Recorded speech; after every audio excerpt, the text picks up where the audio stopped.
અવતારનો concept ખાલી આપણા હિન્દુઓ અને એ પણ વૈષ્ણવોમાં છે. ઘણા લોકો એમ કહે કે ભગવાનનો અવતાર ખાલી ઇન્ડિયામાં જ કેમ થાય, અમેરિકામાં નહીં, કેનેડામાં નહીં, બીજા બધા દેશોમાં નથી થતો ભગવાનનો અવતાર? કારણ કે આપણો કોન્સેપ્ટ છે અવતારનો. બીજા બધા ધર્મોમાં અવતારનો કોન્સેપ્ટ જ નથી. દુનિયાના કેટલાક ધર્મ તો એવા છે કે જે ઈશ્વરને માનતા જ નથી. એ છે ધર્મ પણ ઈશ્વરનો સ્વીકાર નથી. અરે આપણા જૈનિઝમને જુઓ ને, એમાં ક્યાં ઈશ્વરનો સ્વીકાર છે? આત્માનો સ્વીકાર છે. અને તેથી આત્માના મોક્ષ માટેની વાત જૈનો કરે. અને બૌદ્ધ ધર્મ, એમાં તો આત્માનો સ્વીકાર નથી. ઈશ્વરનો તો સ્વીકાર નથી બુદ્ધિઝમમાં, આત્માનો પણ સ્વીકાર નથી. પણ એ ધર્મ તો છે. એટલે હું ઘણી વાર કહું, તમે ઈશ્વરને માનો કે ન માનો તમારી મરજી, પણ ધર્મને તો માનવો પડે. ધર્મ નહીં હોય તો મનુષ્ય મનુષ્ય નહીં રહે. ધર્મેણ હીના પશુભિ સમાના. ધર્મ વગર માણસ પશુ જેવો થઈ જાય. તો તમે ઈશ્વરમાં માનો કે ન માનો, પણ તમારે ધર્મને તો માનવો જોઈએ.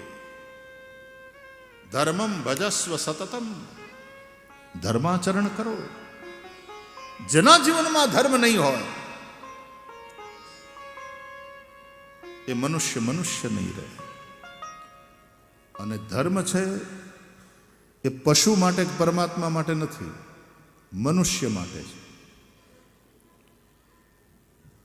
આફ્રિકાના જંગલમાં સફારી જોવા જવાય ને આનંદ લેવાય, આફ્રિકન સફારીનો.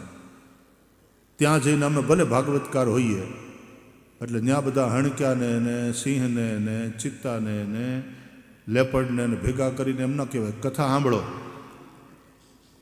લેપડ ભૈયા,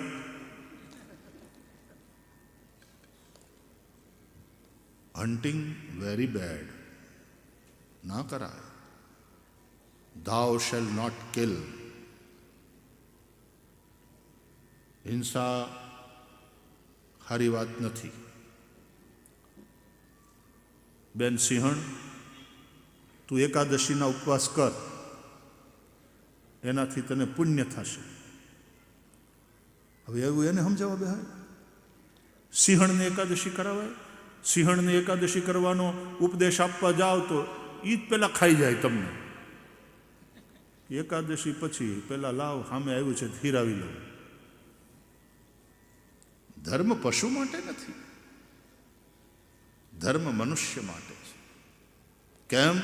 કારણ કે મનુષ્ય આ પૃથ્વી ઉપરનું સૌથી બુદ્ધિમાન પ્રાણી છે. જેટલો બુદ્ધિમાન છે મનુષ્ય, એ પૃથ્વી માટે ભૂષણ પણ બની શકે અને પૃથ્વી માટે દૂષણ પણ બની શકે.